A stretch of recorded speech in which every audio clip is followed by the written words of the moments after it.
Well, good morning, everybody. All right, everybody get their coffee? Feeling good? Got the shakes? I got the shakes. It's not because of the coffee. We are Danny and Julie. We've been married for just a couple of years, 3 years, this July, and so we're going to be talking to you with our limited experience about living out our vocation as a married couple. And it was funny because last night we were thinking, or at least I guess I was thinking about this a little bit, and both Julie and I, we did a coworker year, now the Missionary Corps program. We did it several years ago.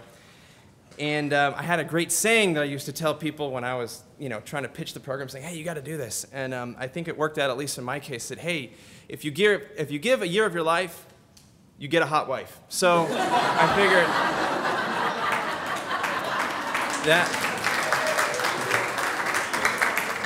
that panned out for me. I don't know if it works for everybody, but it did for me. And further on that note, I think they also said in the introduction that yes, we do have a 7-month-old, and we have another one on the way who's we like quick turnarounds. So the new saying is, as a direct result, as the hot wife, after you give a year of your life, is, hey, you got another one on the way, you really got to pray. So, so that being said, we were kind of looking at everything. Regnum Christi really, for us, it's really what brought us together. I mean, we are living out our vocation with each other as a direct result because of Regnum Christi. Otherwise, had we not been engaged through the movement, I don't know that we would have ever met. We kind of met randomly in Germany at World Youth Day. I was filming over there, and Julie was attending, and she got lost, and anyway, it was crazy. So,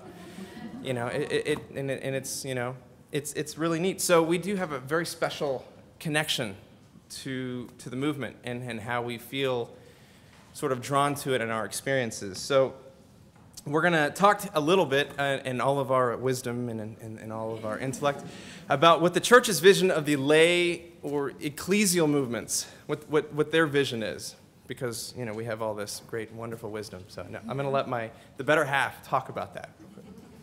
Okay, so our topic is, what is the church's vision of lay ecclesial movements and Regnum Christi in particular? So we're thinking that, simply put, ecclesial movements, they have the purpose of helping us live out our baptismal commitments. Is that better? Okay.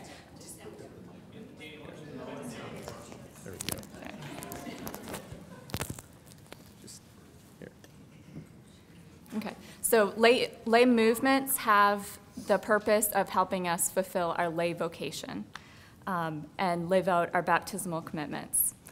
Growing up, my dad always made us memorize the Baltimore Catechism, and really the call of each one of us, the call of baptism is that as children of God, we're called to know, love, and serve God and be happy with Him in heaven.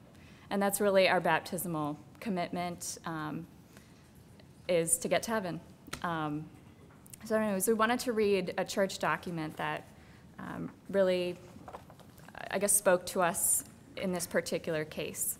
And you can actually find it in your booklet. It's Christes Fidelis Laici, and it's point number 10.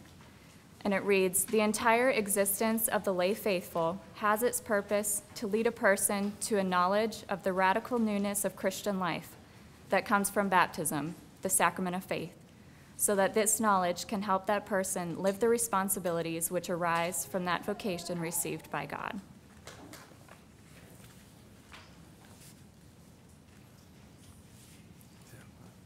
All right. So kind of what we want to do, what we were asked is to reflect a little bit about what that means to us and our experiences, and not necessarily try to dictate and sort of tell you what this means for the ecclesial movements in the church, particularly with Regnum Christi, and just kind of share a little bit about how Regnum Christi has helped us, and being involved in the movement has helped us sort of live out our baptismal promises. I mean, and like Julie mentioned with the document, is that really, I mean, the bottom line is that the movements help us live out our Christian vocation. And basically all that is we have to live out our baptismal promises. We have to get ourselves and everybody around us to heaven. That's it. I mean, that's sort of the bottom line, and that's where it all boils down to. So I guess relating a little bit of some of our experiences with the movement and what it's done for us and helped us to live out that is one thing is it's definitely helped us point out, I guess, a lot of, well, at least in my experience, my faults. A lot of my faults. I see them clearly more and more every year, same things maybe. And, but to help sort of, create that roadmap to better, to be a better you, to grow spiritually and humanly. And I'd say one of the biggest things that has been is huge for the movement to help us live out our vocation, to live out our baptismal promises, has really been this tremendous sense of community. I mean, I think, I don't know, maybe we're running a few minutes late, and I was kind of analyzing and looking at, well, why are we running a little bit late? Because a lot of people here like to talk. You guys like to talk, and why is that? Because we're a family. We're very much a family here, and I think that the Catholic Church in particular, we kind of get a bad rap for that, because you go to Mass, and you're in your pew, and after Mass you leave. And you don't talk to anybody, you just, let's find the most direct route to the church, or to the parking lot, and I'm going to get out.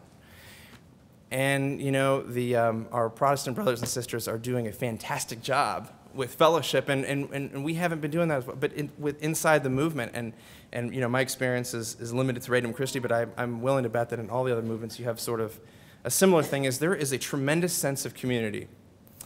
And I've been a member of Regnum Christi for the last, I think it was 13 years, and been involved in the youth clubs and the programs before. So I've seen a lot of you, there's a lot of you in the room that I've seen for the last 13 years, the last 15, 16, 17, 18, whatever years. And I've been watching, okay? I've been watching you guys, particularly. And that has given me, in my vocation as a husband and as a father of a growing family, a real concrete role models, if you will, and looking and my encounter team, all the men there, and to help sort of live out, have that brotherhood and that what's the word I'm looking for? The accountability a little bit, to say, hey, look, this is a shared goal that we all have, and this is how we're going to use all these tools that Regnum Christi has. We're going to help you get to heaven. We're going to help you get your wife and your kids and everybody around you to get you to heaven. And that has been just a huge, invaluable experience for me growing up, and looking at all of everyone here, through struggles and through whatever. Everyone's working towards that holiness, and so that in and of itself, developing those relationships and just seeing it, just maybe very quietly from a corner, just kind of watching you guys, has been huge. And I think that that's a big chunk of at least my experience in the movement.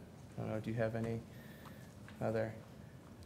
Well, kind of drawing upon that is that because, well, I was thinking actually, I used to, now I'm a stay-at-home mom, but I worked for a couple of years at a medical staffing firm, and it was a Christian environment, but there was some maybe, a lot of the people there were a little surprised that I wanted to have children, and that maybe I one day wanted to stay at home, but I didn't feel, like I was the only one. Because I had that community of similar like-minded individuals that valued family, valued the role of the family behind me. So it helped me, that sense of community helped me to feel like I wasn't alone, or I wasn't a weird person. So that's one particular way that it helped me live out my vocation within the workforce. Gotta do my crazy story, I guess. Okay, all right, so I have one crazy story to share with you, and then we'll get moving on to the questions. And this goes back to, this was a couple years ago, and just sort of the essence of it being that had I not received a tremendous amount through the movement, I don't think that I would have been able to handle the situation as well as I could have, and really been an apostle in it. Because I've just gotten a tremendous amount of formation and just received a tremendous amount of benefit from the movement. But several years ago, I was out on a project. I have a small video production company, and so we were doing a wonderful reality TV show out at the Super Bowl in Glendale, in Phoenix, out in 2008. And we were doing a reality TV show on this up-and-coming band. So one of the dads or whatever had a lot of money from one of the drummers and was just funneling in just oodles of money to try to get this thing produced so they get picked up on MTV and they could take their kids and it'd be this huge big thing. So we fly out there, and it was a pretty big project that I was brought on to help consult and get this thing done and film it and do all this wonderful stuff. And it was crazy because we get out there and first thing we get there, so, okay, well you have to, we've got some people who are underage on this, and then we've got some other people here. So you're gonna have a security detail with you. Okay, so these guys show up in these, black Escalades with their guns and their jackets, and it's just like, wow, this is crazy, okay? And they put us up in this huge mansion, and we're filming all this stuff, and we're like, all right, this is kind of cool. Like, all right, tomorrow, we're gonna go open up for Velvet Revolver, and, Scott Weiland is gonna be there, and then we've got 50 Cent is coming, and like all these crazy people, and it's just like, whoa, this is all right, this is kind of crazy. And at one point, they say, all right, well, after we film all that, we're going to come back here and we're going to film this thing, and we need to bring in all these strippers, and we're going to do all this stuff, and we're going to film all these guys like doing things or whatever. And I'm just like, oh man, whoa, all right, what do you do? And so like, all right, Danny, so how can we do this and how can we whatever? And I'm just kind of like, oh my gosh, I don't want to be here. I don't want to do this. This is not what I signed up for. What am I doing out here? And, so talked to Julie, we were dating at the time, and just really, was just praying and thinking of, okay, what do I do? What do I do? And, I know lots of other men, I'm sure, have been in this situation. And so finally I was just like, look, I can't do this. Like, you can't. I mean, it's either you sell out because for the money or or just for the prospect that this is going to continue and whatever this is going to bring down the road, or you stick to your guns and say, look, I can't do this. So I said, okay, all right, look, guys, I can't do this, because it's against my faith. I feel like it's objective to women, and I'm shaking and trembling and thinking they're going to say, get out of here. Like, just go back, and you're terrible and you're ridiculous and whatever. And the one guy was like, okay, all right, cool. I think we can. All right, I think we'll work something out or whatever. Long story short, ended up not happening. I don't know if that's why it didn't happen or whatever. But I had to go to Mass the next morning after being up at 5 in the morning and still partying and doing whatever. And so they were like, well, this bodyguard has to take you to go to Mass. And I was like, why? Can't I just? No, but somebody's got to go with you. So I'm like, all right, can somebody take me to Mass in the morning? And everyone's like, what, really? So there was this one guy, and he was like, yeah, I'll take you to Mass in the morning. I'm like, all right, well, we gotta go to Mass at 7 because we got all this other stuff to do, and it's 5 right now. So, are you sure? You good? And they're like, yeah, okay, we'll do it. So we get up in the morning, and I'm just like, man, this is just reflecting, like, this is crazy because my goal, what I wanted to do, I wanted to bring positive media. This is not positive. This is bringing everybody down. This is the same MTV's crap, if you will, we've been doing before. What am I doing with this? And God was just saying, look, it's not all about using, this particularly for, positive. I want you to live like you're supposed to live every day. I want you to live out your vocation. That's what you got to do. And don't get all up here about, oh, my talents, and I'm so good, and I'm going to do this, and I'm going to do that, and we're going to do this all through the media. No. I want you to live out your vocation. Live out what you say you're going to do. So, okay. So we're riding in the car with this bodyguard after I'm reflecting about this, and he says, hey, thanks for saying you had to go to Mass. And I was like, what? Really? And he was like, yeah, I'm Catholic, and I haven't been to Mass in a little while, because I'm always traveling and everything, and Yeah, you know what actually else is crazy is, I've actually really been thinking about I've actually been thinking about the priesthood quite a bit.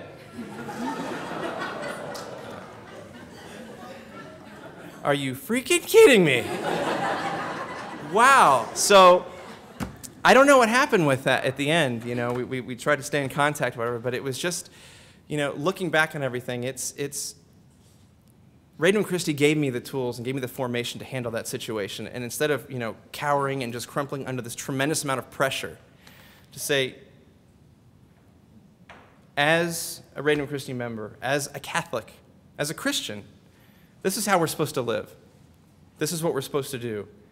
And it gave me the tools to do that, not just in the home where sometimes it's easier, sometimes it's harder, but also to do it in work when you get in a really tough situation. And it may not be that extreme. It may be just, when Julie mentioned, you want to have kids? Oh, I can't believe you want to have kids. Who would want, you're just going to stop after you have one, right? No, we're gonna just keep this truck on rolling. I don't know.